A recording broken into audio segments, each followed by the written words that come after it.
Senator Joe Manchin says it's time to hit pause on Joe Biden's spending plans as Biden's approval ratings crater. The Afghanistan debacle has destroyed Biden's credibility, and the Biden economy is flailing. I'm Ben Shapiro. This is The Ben Shapiro Show.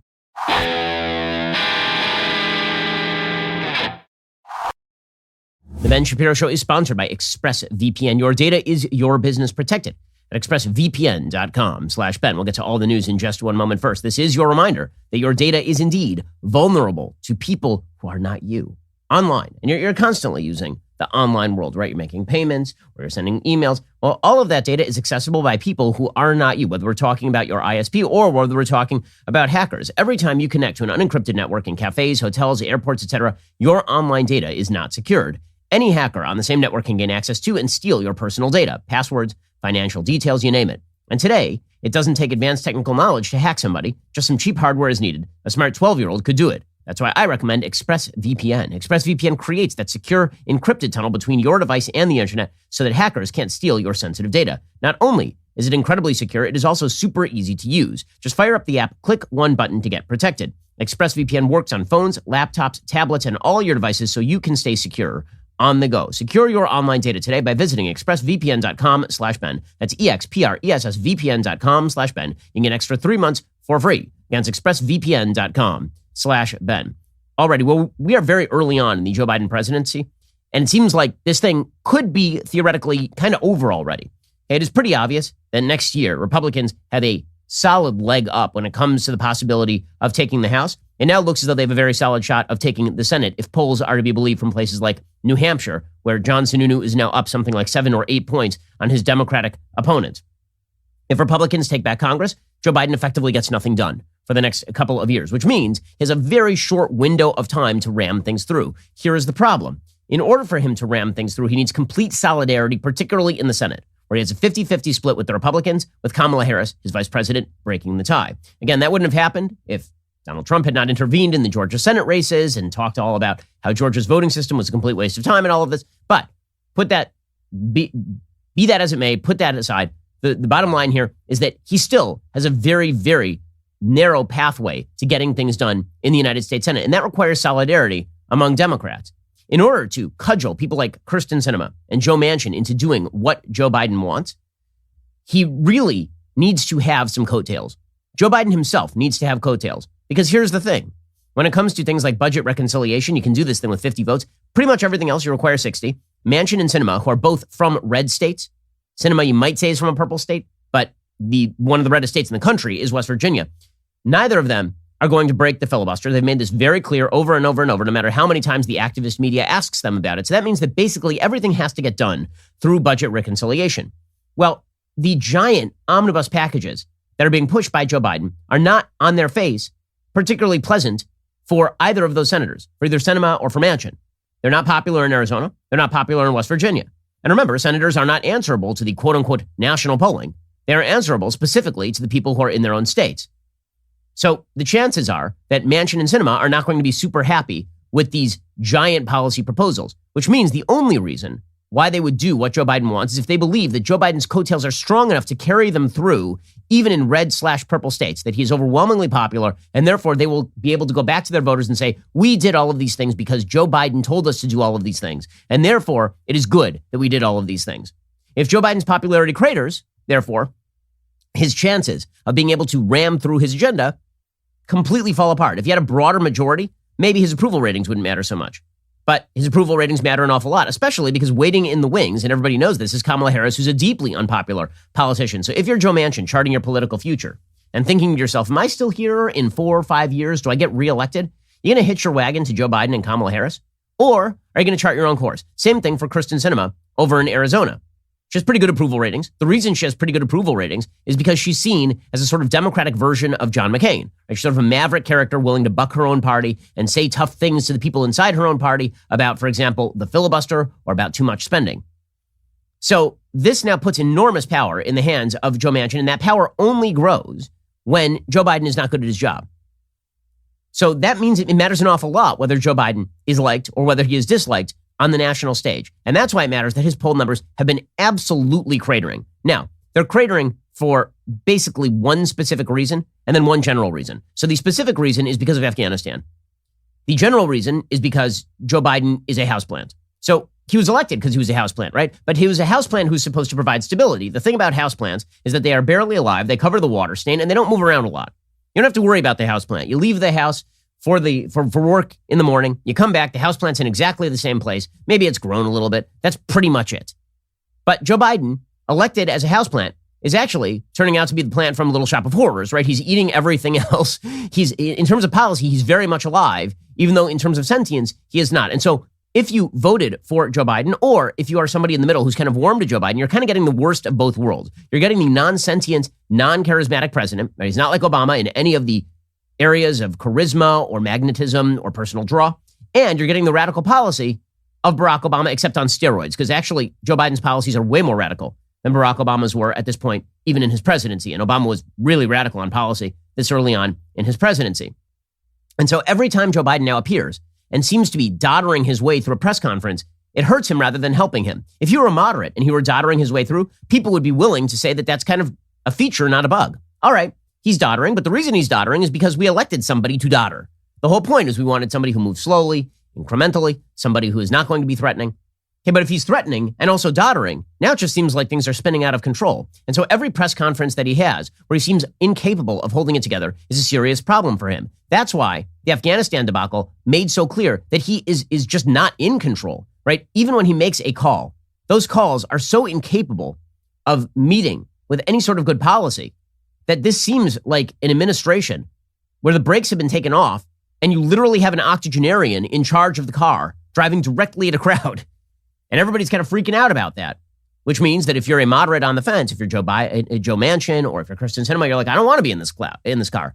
The future of this car is not good.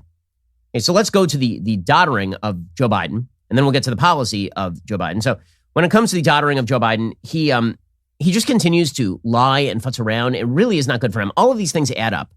Right? The way that people make decisions about politicians typically is that over and over and over, their preconceived notions about those politicians are either rejected or reinforced.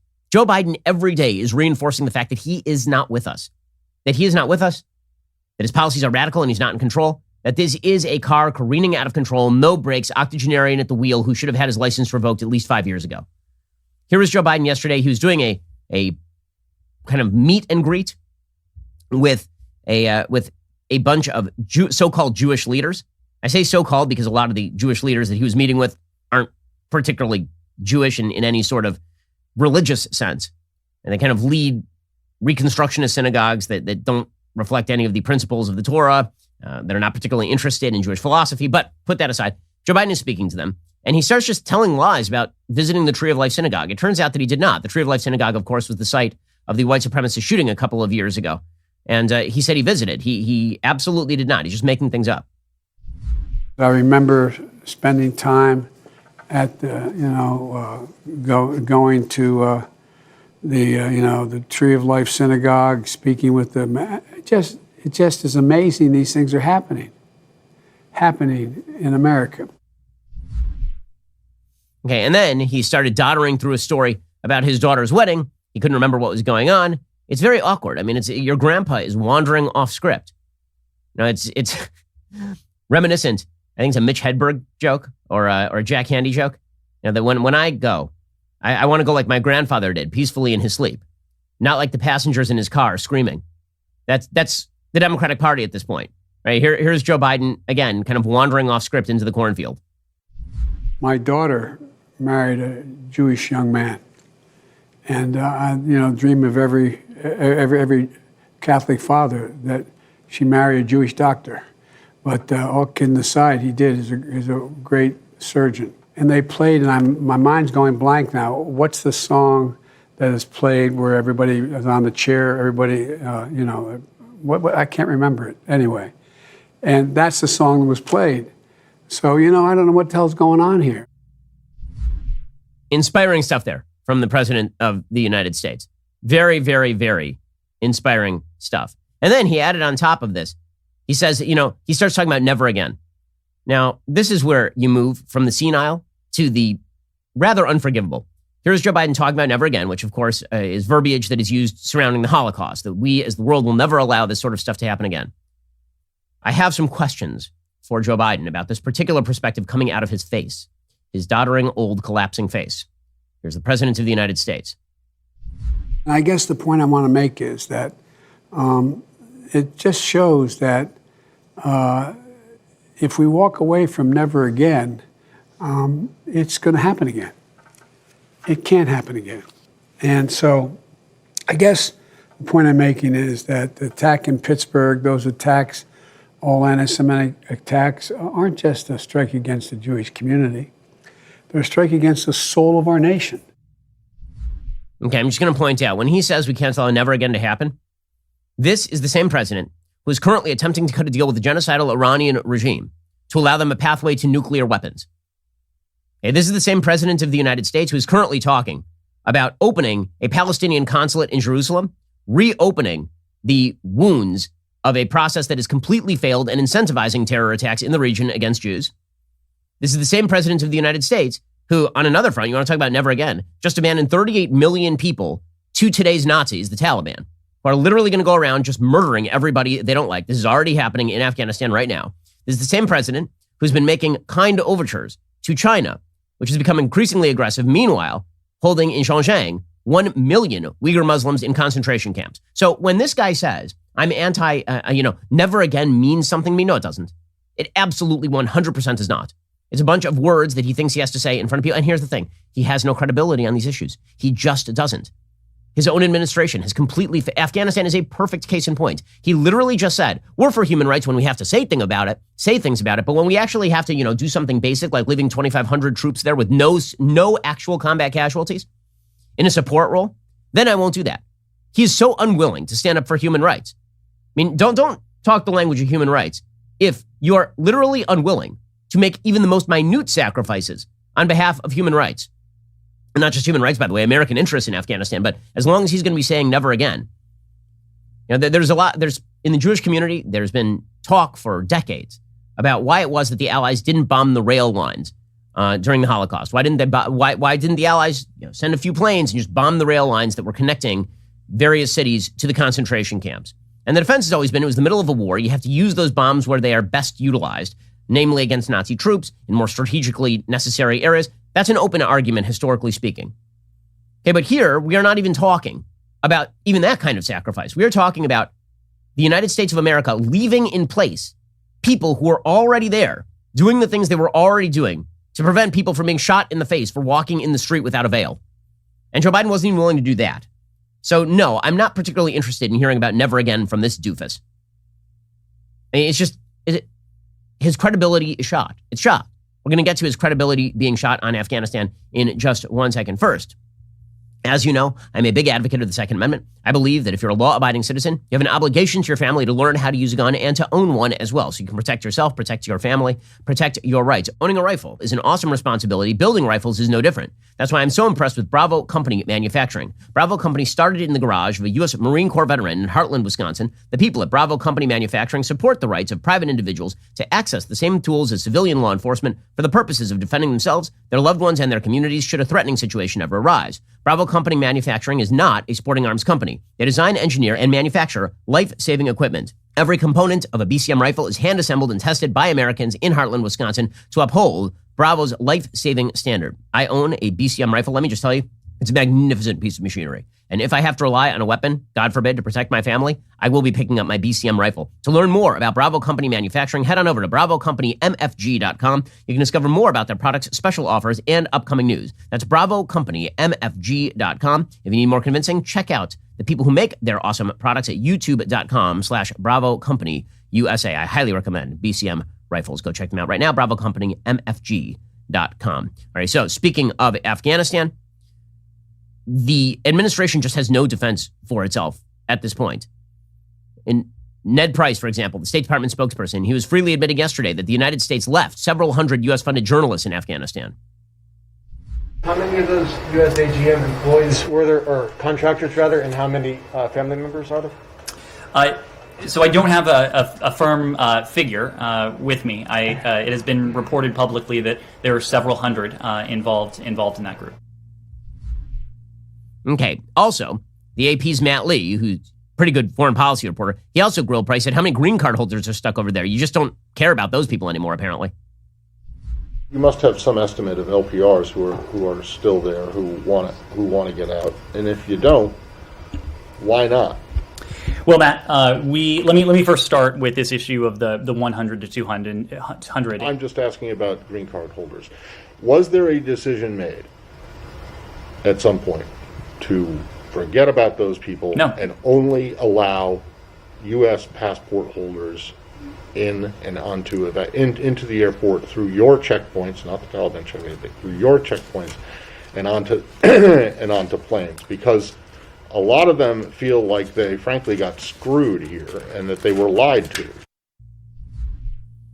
And of course, they were screwed and they were lied to. There are parades, by the way, of Taliban fighters who are walking around in suicide vests. So these are our new allies over in the Middle East. One reporter slammed the Pentagon's John Kirby, who again has become the Baghdad Bob of this particular operation, saying, you keep saying this is a strategic success. I'm wondering exactly how. How can the Department of Defense go before the American people, those military service members and those veterans, and say that the mission was accomplished when people were left behind?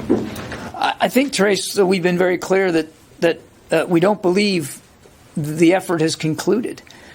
The military mission of evacuation is over. We know there are people that didn't make it out, American citizens as well as special immigrant visa applicants, and the U.S. government is going to continue to look for ways to try to help them find safe passage out of the country. Now, the media predictably are beginning to spin on behalf of the Biden administration throughout all of this. There's an entire piece in the New York Times today talking about how the Taliban are going to be pragmatic. They're going to be awesome. According to the New York Times' Max Fisher, as Taliban commanders exchange their guns for the reins of power, some 38 million Afghans can do little but hold their breath and wait to see how their latest conquerors will rule. That uncertainty, also palpable in foreign capitals from Washington to Beijing, is compounded by the deep contradiction between the group's record of extremism and brutality during its prior reign from 1996 to 2000 and its promises of moderation today. There's no uncertainty. They're lying. They're not going to be moderate. They're going to do exactly what they want to do. By the way, Beijing has already said they're going to recognize the Taliban regime. But, says Max Fisher, the Taliban are, depending on how one counts, something like the 6th or 7th rebel group to take over a country in the modern era. While no two are exactly alike, certain patterns have emerged in how rebels rule. Some learn to govern effectively, even to modernize. Others collapse in chaos or renewed war. Some grow crueler in power, lashing out at their subjects in fear and insecurity. Others moderate, though mostly in search of legitimacy and foreign aid. But all seem to share a few traits. A tightly bureaucratic authoritarianism, albeit sometimes allowing a degree of political opening. A focus on controlling or coercing elements of society seen as tied to the old order. And a quest for foreign support and recognition as they strain to overcome the pariah status that tends to greet militants who shoot their way into power. So we can expect them that probably they're going to be, eventually they're going to turn into like regular ruling people seeking pragmatic relations with the rest of or alternatively, they are going to continue being the bunch of drug running, which is how they supported themselves from 96 to 2001, drug running, Beijing supported terror group that they've always been. Got to swing that support back behind Biden. By the way, the fact checkers are doing yeoman's work on this. It's amazing. Like, if you just want to see what the Biden administration assigned fact checkers are doing today, check the right-hand side of the Twitter feed. The Twitter feed every single day has some sort of fact check targeting a minor fact that was put out there that was wrong while ignoring the far broader narrative. So there'll be a fact check about how, there was a helicopter and it was flying a guy around who's a member of the Taliban wearing a harness and it looked like maybe a guy was hanging from underneath and people mentioned this. That was not true. That was not true. Of course, the idea there is this is a very important fact check, super important. We're not going to fact check the president of the United States saying he always had a plan for this. We're not going to fact check the president of the United States saying no one expected that this thing was going to collapse as fast as it was.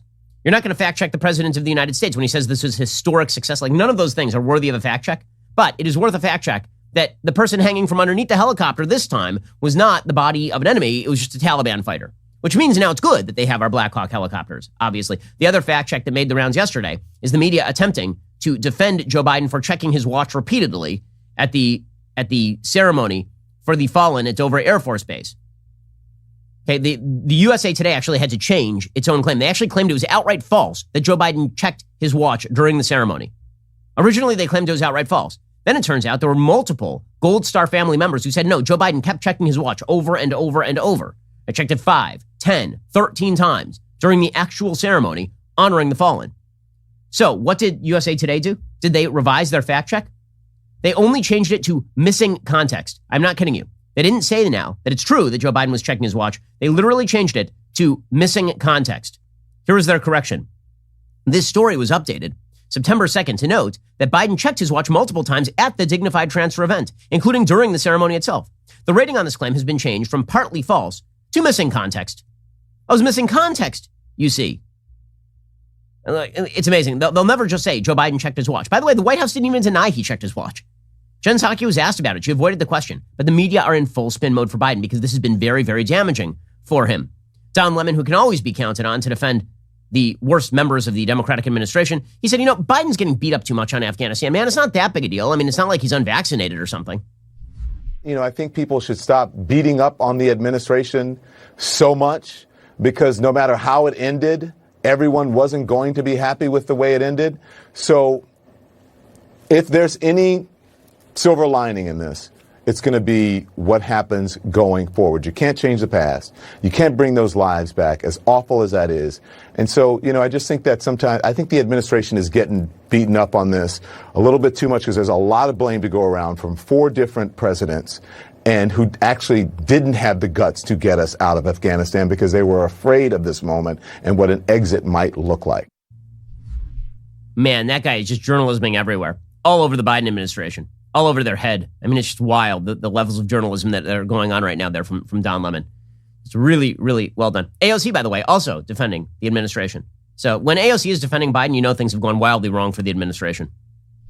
I don't know what the measure or expectation is of what a quote-unquote successful withdrawal is, but I hope people understand that this is what war looks like. It is not neat and it is not pretty. It is violent. It is brutal. And we're out here expecting like this is supposed to be a cakewalk. I mean, this is war. Okay, this is the same person who will condemn the Israeli government every time a civilian is killed when you have terrorists hiding behind civilians. This is the same person who will make light of riots in American cities. But, war is war, man. And if we got to leave a bunch of Americans behind in Afghanistan, that's what we'll do. This is famed women's rights advocate, AOC, who basically is just like, man, so we pulled out and there are 19 million women, most of whom are under the age of 25, living in Afghanistan. They're just going to be subjected to vicious rape repeatedly. But, it was rough. It was rough. So the defenses are not working. And herein lies the problem for Joe Biden. We'll get to that in just one moment. First, we are proud that GCU, Grand Canyon University, is a supporter of the Ben Shapiro Show. Okay, as you know, I am very critical of a lot of institutions of higher learning. I think they don't teach values. I don't think they teach things that are worthwhile. Not so at Grand Canyon University. It's an affordable Christian university, one of the largest, fastest growing universities in the country. Located in sunny Phoenix, Arizona, GCU is ranked top 20 for best college campuses in America. It offers over 275 engaging academic programs with over 240 online. By the way, it's a beautiful place to be. I visited a couple of years ago. The students are wonderful. It's really great. GCU integrates the free market system with a welcoming Christian worldview perspective into its academic programs so you can put your faith into action and help transform communities. In 2020, GCU students received over $290 million in scholarships, with many attending GCU for less than the cost of a state university. Find your purpose at GCU. Private, Christian, affordable. Visit gcu.edu/myoffer to see what scholarships you can apply for and qualify for. Go again to gcu.edu/myoffer to find out more. Great university, great student body, terrific campus. Go check it out. Great values, which is the most important thing. Check them out right now, gcu.edu/myoffer. Okay, fine. So all of this is having a pretty dire effect on Joe Biden's approval rating. Because again, easy to be a houseplant when you're not doing anything. When you're, as I mentioned, the elderly gentleman who should have had his license revoked 10 years ago, driving a car directly into a crowd, this is a lot less charming. And you can see it reflected in the approval ratings. So according to a new NPR poll, Joe Biden's net approval rating is down 13%. There's a new poll from NPR PBS NewsHour and Marist. It shows that his approval rating is all the way down to 43. And so remember, Donald Trump was widely considered one of the most unpopular presidents while he was president in American history. Joe Biden is now at those levels. Joe Biden is down in the low 40s. The problem is Joe Biden ain't got a basement. Okay, well, so Donald Trump had a floor. His floor was a solid 40%. No matter what he did, he was never going below 40%. And probably no matter what he did, he was never going above about 48%. Joe Biden has no ceiling and he has no floor, right? So Joe Biden could be 60% approval, 70% approval, because there are times when he has been. Or he could be 25% approval because no one loves Joe Biden. People merely tolerate the existence of Joe Biden. He is a stand-in. He was only voted for because he was running against Donald Trump. The only person that Joe Biden could probably beat was Donald Trump because he has never run a successful campaign for anything other than senator of a very small state. He's run for president 83 times. He lost all 83 times. The only reason he is a famous person is because he was plucked from relative obscurity by young Barack Obama, who needed an elderly white man to accompany him on the ticket. Okay, so now Joe Biden is president of the United States, and nobody is a Joe Biden fan. No one is out there being like, this guy is a great thinker. He's a great speaker. He has great ideas. Everybody's just kind of watching him toddle over to the lunch counter at Denny's. And they're like, that guy? All right, let's see what he does. Well, when he does bad stuff, that means that his approval rating is going to continue to crater. And chances are that if things continue to go poorly for Biden, they'll get worse. So he could now be in a cycle, right? He could now be taking a nosedive because on the domestic front, his basic idea was, okay, well, we'll bring all the troops home. I'll get a big boost from that. And then because I get a big boost from ending the Afghan war, which was a big issue. Now, here's the thing. He misread the room. It was not a big issue for anybody in America. Democrats think that because in their cocktail parties, they themselves spend a lot of time talking about how the Afghan war is America's endless war. Americans may agree that we should get out of Afghanistan, but that is not a top 175 priority for Americans. Americans generally only care about foreign policy when there are serious losses attached. If you ask Americans right now, what are your opinions on troop levels in South Korea? Americans may have an opinion on that.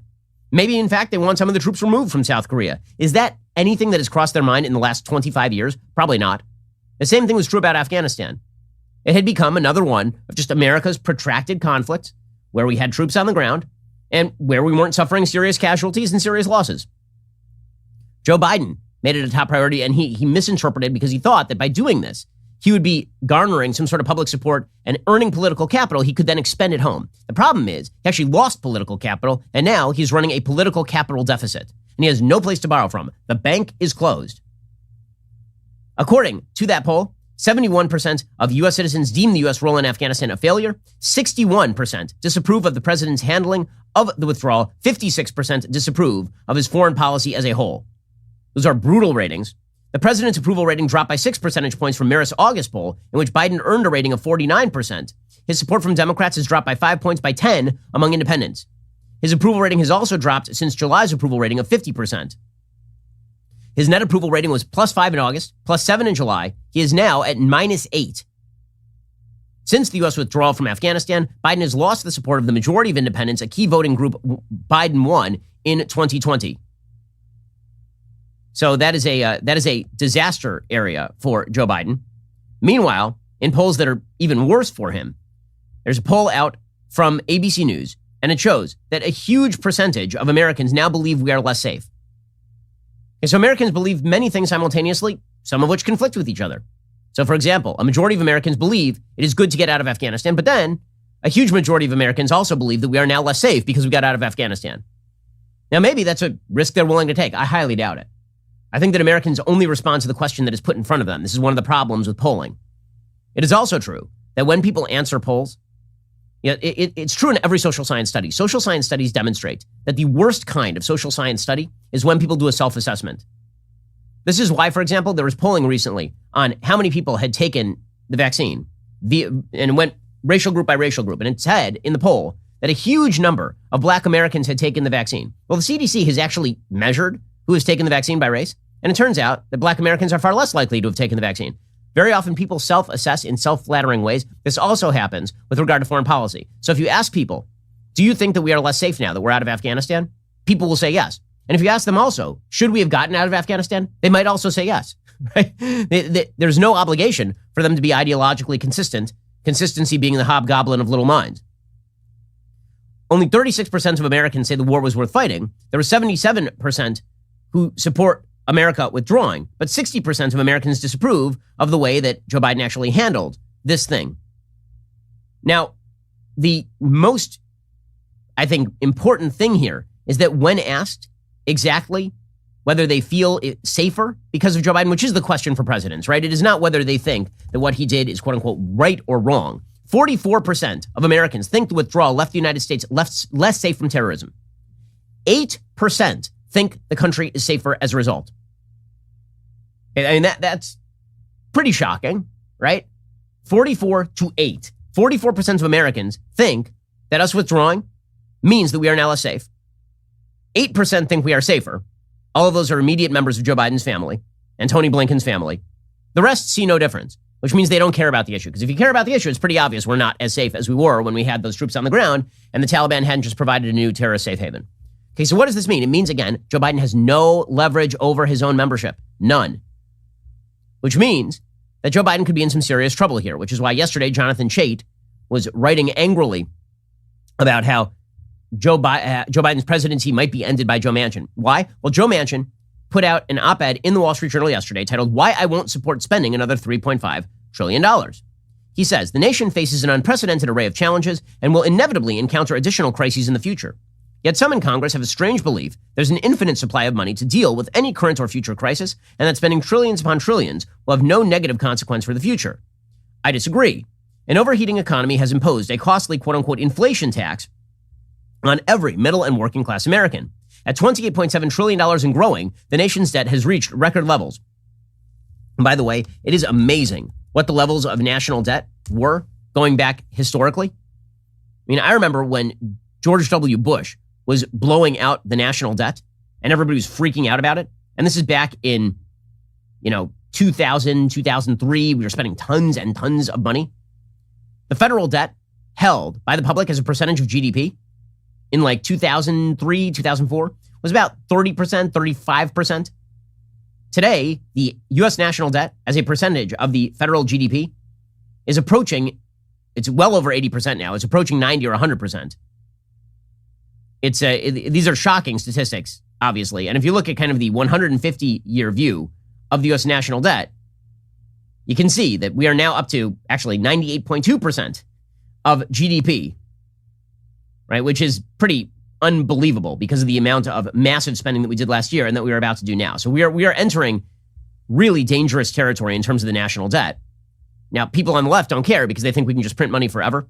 Here's the reality about what you are doing when you continue to sell debt, which is basically what you have to do, and inflate the currency in the process.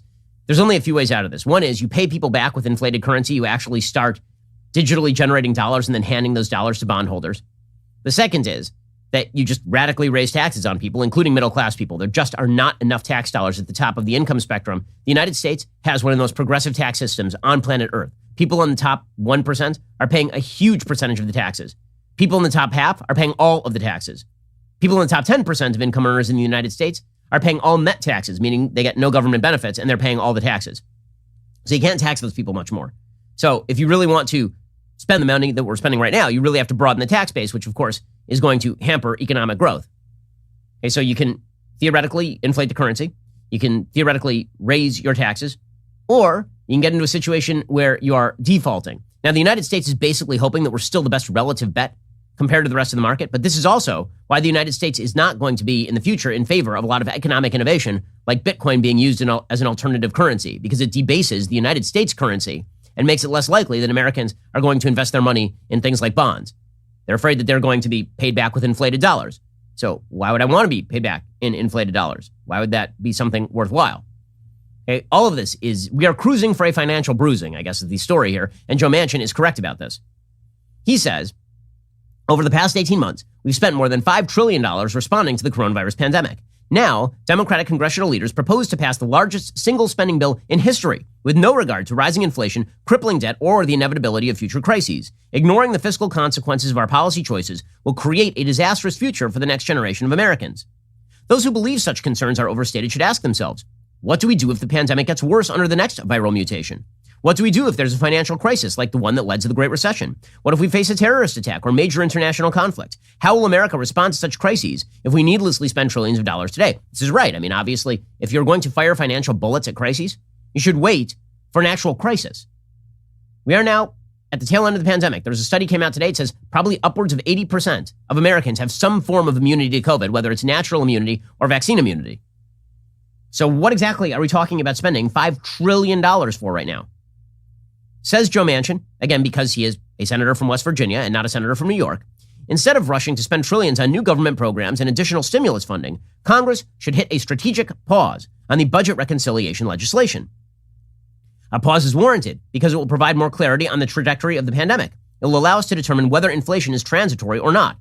While some of us have suggested this reconciliation legislation must be passed now, I believe making budgetary decisions under artificial political deadlines doesn't lead to good policy or sound decisions. I've always said, if I can't explain it, I can't vote for it. I cannot explain why my Democratic colleagues are rushing to spend $3.5 trillion. Also, we must allow for complete reporting and analysis of the implications a multi-trillion-dollar bill will have for this generation and the next. Such a strategic pause, says Joe Manchin, will allow every member of Congress to use the transparent committee process to debate. What should we fund? What can we simply not afford? He says, I, for one, won't support a $3.5 trillion bill or anywhere near that level of additional spending without greater clarity about why Congress chooses to ignore the serious effects inflation and debt have on existing government programs. This is even more important now as Social Security and Medicare trustees have sounded the alarm that these life-saving programs will be insolvent and benefits could be reduced as soon as 2026 for Medicare and 2033, a year earlier than previously projected for Social Security. Establishing an artificial $3.5 trillion spending number, then reverse engineering the partisan social priorities that should be funded isn't how you make good policy. Undoubtedly, some will argue bold social policy action should be taken now, says Manchin. While I share the belief we should help those who need it most, we must also be honest about the present economic reality. Inflation is rising. It is bleeding the value of Americans' wages and income. More than 10 million jobs remain open. Our economy has reached record levels of quarterly growth. This positive economic reality makes clear the purpose of the $3.5 trillion in new spending is not to solve urgent problems, but to re-envision America's social policies. While my fellow Democrats will disagree, I believe spending trillions more dollars not only ignores present economic reality, but makes it certain America will be fiscally weakened when it faces a future recession or national emergency. It says many in Washington have convinced themselves we can add trillions of dollars more to our nearly $29 trillion national debt with no repercussions, regardless of political party. Elected leaders are sent to Washington to make tough decisions and not simply go along to get along.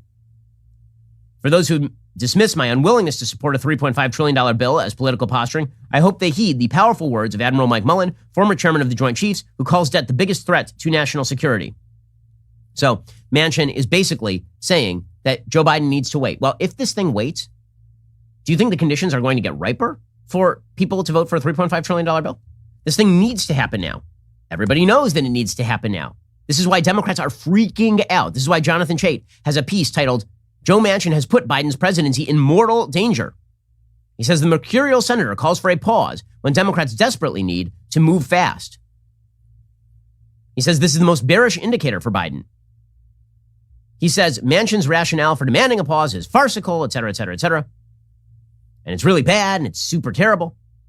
But he says the compromise negotiated in the House requires an expedited schedule with an infrastructure vote by the end of the month. The sequence is still workable because all of the factions have an understanding of what they'll include in the social spending bill. Without that understanding in place, progressives have every incentive to vote down the infrastructure bill, which will in turn contribute to the impression of dysfunction and chaos. So, in other words, there's a deal in place. The deal basically was that Joe Manchin and Sinema would vote for the infrastructure bill, and then Nancy Pelosi would immediately ram through a reconciliation bill. Manchin is now saying hit pause. So that means the timeline just got blown up. This is what Jonathan Chait is pointing out. He says the sequence of Manchin's negotiations is especially likely to provoke distrust. He helped create a demand for a fast infrastructure vote, which necessitates the scramble to speed up the second bill. Indeed, the most reasonable demand House moderates have is to not be forced to vote for a larger bill than Manchin ultimately agreed to. His insistence on waiting freezes everything in place. The danger is this pause sets off a cycle of failure. Wealthy interests are belatedly mobilizing against the bill now. The Democrats' best chance is to move as fast as possible. Delay creates the impression of dysfunction, making Biden and Congress less popular, in turn reducing the popularity of any bill they pass, in turn making Congress more reluctant to support it. Joe Biden has no coattails. He can't force this thing through. This is a serious problem for the Democratic Party. We'll get to more of this in just 1 second. First, let us talk about the fact that The unknown came in 2020. It changed the workplace forever. Some of us are getting back to the office. Some of us are finding themselves in a new normal at home. The future of work has changed. So has the future of the chair you must sit on, the X chair. Let me tell you about the X chair. This thing is like sitting on a little slice of heaven. X chair's newest innovation, Elemax temperature regulation, will take your seating comfort to a whole new level. Patent pending Elemax allows you to experience cooling, heat, and massage in your low back. If you're feeling a bit warm this summer, you can set your Elemax to cooling. The air conditioning in your home or office is cranked up too high. Set your Elemax to heating, warm up, and soothe tired muscles. If you're feeling stressed from too many Zoom calls, turn on Elemax Massage Therapy and relax. X-Chair's patented dynamic variable lumbar support was already best in class with incredible, responsive low back support. Now with Elemax, your comfort is guaranteed. Imagine regulating your body temperature and getting massage therapy while you're working. Like I say, it's like you're being massaged by angels while you sit and do your spreadsheets. X-Chair Elemax delivers cooling, heat, massage technology directly to your core. It increases blood flow, muscle recovery, and energy. That makes working from home or the office a joy. So head on over to xchairshapiro.com right now to get started. That's the letter X, chair, SHAPIRO.com, or call 1-844-4XChair for $100 off your order. That's 1-844-4XChair. X-Chair has a 30-day guarantee of complete comfort. You can finance your purchase for as little as $30 a month. Go to xchairshapiro.com right now. Use code XWheels for free X-Wheel blade casters. xchairshapiro.com to get started. Alrighty. Let me remind you, once a month, the hosts of the Daily Wire come together backstage for some lighthearted debate to dissect the trending political and cultural topics of the moment. I'm telling you, October is going to be a little different. It's kind of awesome. Instead of just tuning in from your home, you'll be able to see us live and on stage at the famous Ryman Auditorium in Nashville doing what we do best, making sense. So join me, Candace Owens, Jeremy Boring, Michael Knowles, Matt Walsh, and Andrew Clavin for a backstage like never before. So we had pre-sale tickets. They sold out literally within an hour yesterday. We have general admission tickets. Those went on sale at 10 a.m. today. We're offering 3 kinds of tickets. VIP tickets, those come with an exclusive gift and a meet and greet with us, followed by a ticket that comes with upgraded seating and a show poster. And finally, we've got general seating tickets. Whichever ticket you choose, I personally guarantee it's going to be an awesome time. Hurry, head on over to dailywire.com/Ryman to purchase your tickets before they sell out. Also, this Sunday, we have a special episode of the Sunday Special. Obviously, next week marks September 11th, the 20th anniversary thereof. We are leaving Afghanistan in ignominious defeat, handing the country back to the very people who helped perform 9/11. Joining us to discuss all of that is Condoleezza Rice, who's National Security Advisor on 9/11 and then Secretary of State under George W. Bush. It's a fascinating and sobering conversation. Here's a sneak peek. We were on Afghan territory fighting the counterterrorism fight alongside Afghans, alongside allies from NATO, using intelligence assets that we had developed to find bin Laden and kill him in Pakistan. That 20 years bought us a peace that I did not think possible on September 12th. Be sure to check it out over at dailywire.com, Apple TV, Roku apps, or on my YouTube channel, Ben Shapiro. Again, I think it's a really important episode. It's something you're going to want to share with friends and family. If you remember 9/11, and particularly if you know people who don't, it's a must-watch. You're listening to the largest, fastest-growing conservative podcast and radio show in the nation.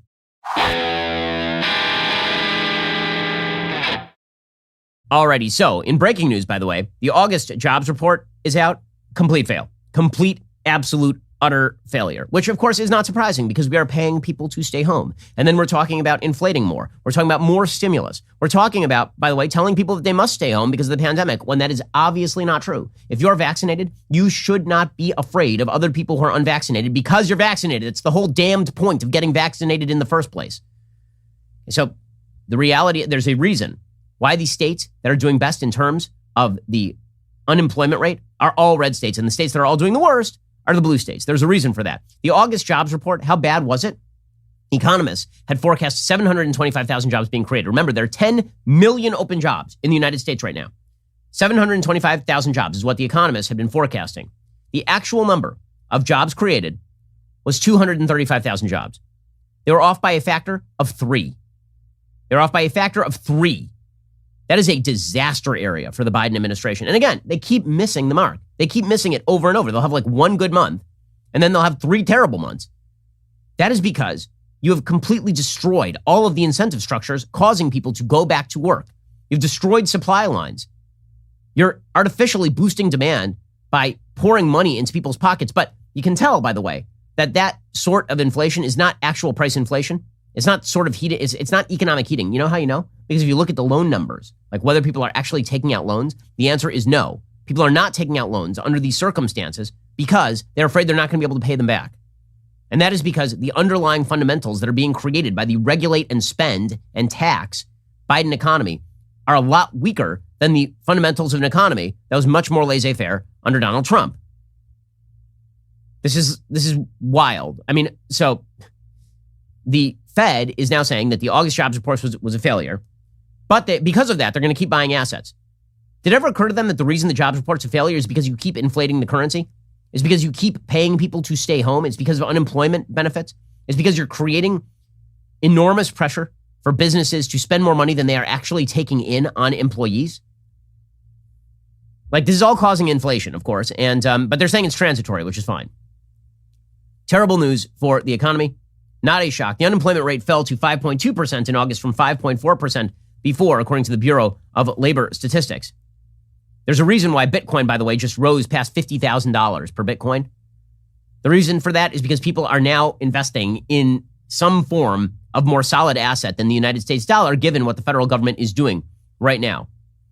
By the way, according to the economic report, there were job losses in certain sectors. In the retail sector, almost 30,000 jobs lost. In the restaurant sector, 42,000 jobs lost. Hey, there were 36,000 jobs picked up in the entertainment sector. That's probably going to take a nosedive, considering that Joe Biden continues to shut down the economy. That's amazing.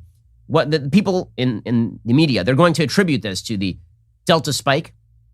The reality is that the only reason that you are seeing shutdowns right now and tremendous fear right now is because the media have made it seem as though even if you are vaccinated, you should be afraid. This goes back to a point I was making yesterday about COVID, which really is the salient point. If you had to draw a chart of the worried and the unworried when it comes to COVID, I'm actually going to do it for you right now. Okay, here we have a circle. It's the worried. Here we have a circle. It is the unworried. Okay, these are the two circles of the American population. Okay, the unworried contain some people who are vaccinated, right? I'm unworried and I'm vaccinated. So some part of this circle are the vaccinated, okay? But the rest of this circle are the unvaxxed.